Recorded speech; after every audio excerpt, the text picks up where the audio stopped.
നമുക്കറിയാം പശ്ചിമേഷ്യയിൽ ഹോർമുസ് ആശങ്കയായി തുടരുന്ന പശ്ചാത്തലമുണ്ട്. നൂറുകണക്കിന് കപ്പലുകൾ ഇപ്പോൾ ഹോർമുസിൽ കുടുങ്ങിക്കിടക്കുകയാണ് എന്ന വാർത്തയാണ് പുറത്തു വരുന്നത്.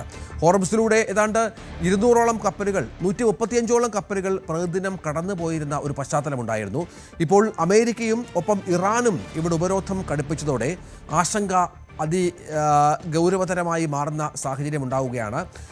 ഇവിടെ ഈ 200ഓളം കപ്പലുകളിലായി 20,000-ഓളം ജീവനക്കാർ ഈ മേഖലയിൽ കുടുങ്ങിക്കിടക്കുന്നു എന്നുള്ള വിവരം കൂടി പുറത്തു വരുന്നുണ്ട്.